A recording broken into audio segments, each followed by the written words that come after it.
भारत, सपनों का राष्ट्र भारत, एक ऐसा राष्ट्र जिसने अपने आप को हजारों सालों से विश्व गुरु के रूप में पूरी दुनिया के सामने प्रस्तावित किया।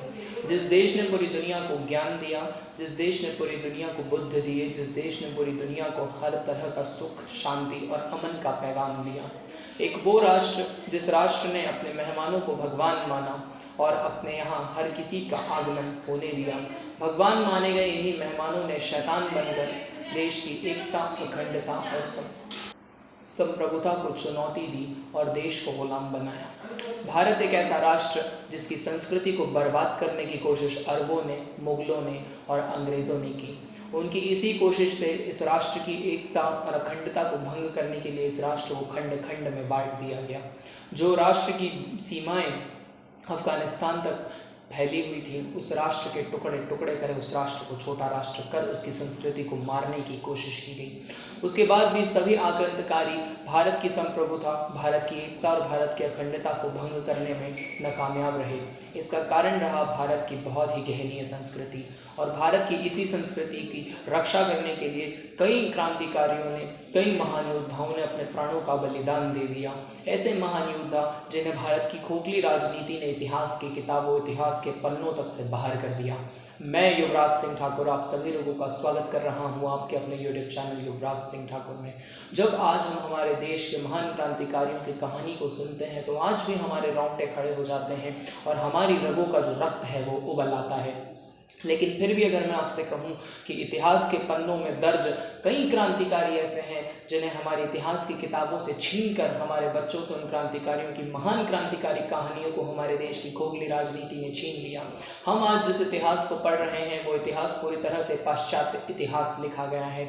हमारे देश के महान योद्धाओं की कहानियों को छोड़कर हमें अकबर द ग्रेट पढ़ाया जाता है, हमें दिल्ली सल्तनत पढ़ाई जाती है, हमें कभी पृथ्वीराज चौहान की सच्ची कहानी नहीं बताई गई, हमें कभी महाराणा प्रताप की सच्ची कहानी नहीं बताई गई। ऐसे अगिनत कई वीर, महायोद्धा, महावीर हैं जिन महावीरों ने देश की स्वतंत्रता के लिए अपने प्राणों का बलिदान दिया।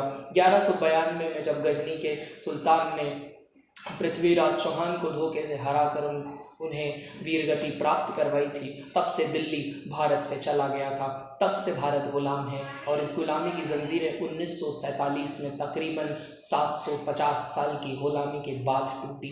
इन 750 साल की गुलामी ने भारत की मानसिकता को भी गुलाम मानसिकता के तौर पर ही स्थापित कर दिया। भारत ने कई अपने वीर सपूतों को खोखली राजनीति के तहत ही भुला दिया। आज हम क्रांतिकारियों के नाम पर सिर्फ उन लोगों को जानते हैं जिन लोगों की सरकार भारत में आज़ादी के बाद बनी। मेरे इस वीडियो का इंटेंशन कहीं से भी किसी भी राजनीतिक दल या किसी भी राजनीतिक व्यक्तित्व को क्षति पहुंचाना नहीं है। मैं सिर्फ अपने देश के लोगों के साथ उन महान क्रांतिकारियों की कहानियों को शेयर करना चाहता हूं जिन महान क्रांतिकारियों की कहानियां हमारे धमनियों में दौड़ रहे रक्त को उत्तेजित कर देगी। ये क्रांतिकारी सिर्फ भारत के स्वतंत्रता सेनानी ही नहीं बल्कि ये क्रांतिकारी वो समस्त योद्धा हैं जो 1192 के बाद में भारत की आज़ादी के लिए लगातार लड़ते रहे। मैं एक नई सीरीज़ द अनसंग वॉरियर के नाम से इसी चैनल के ऊपर लेकर के आ रहा हूँ, जहाँ हर रोज़ मैं आपको एक महान क्रांतिकारी की कहानी बताऊँगा, जिस महान क्रांतिकारी या जिस महान योद्धा को इतिहास ने अपने पन्नों में दफन कर दिया। हमारा देश एक महान राष्ट्र, एक संप्रभु राष्ट्र है, और इस भारत माता ने कई ऐसे वीर सपूतों को जन्मा है जो वीर सपूत देश की रक्षा के लिए अपने प्राण दिए हैं। उन सभी वीर सपूतों को नमन करेगी मेरी वाणी। मैं कोशिश करूंगा कि सभी वीर सपूतों की किए गए कामों को मैं अपनी वाणी से बता सकूं। बहुत ही मुश्किल काम है, लेकिन उसके बाद में भी उन सभी वीर सपूतों का आशीर्वाद प्राप्त कर मैं इस चीज़ का पूरा प्रयत्न करूंगा। तो इसी प्लेलिस्ट और इसी उम्मीद के साथ आप सभी लोग बने रहिए मेरे चैनल के साथ। उम्मीद करता हूँ ये शो आपको बहुत ही ज़्यादा पसंद आएगा।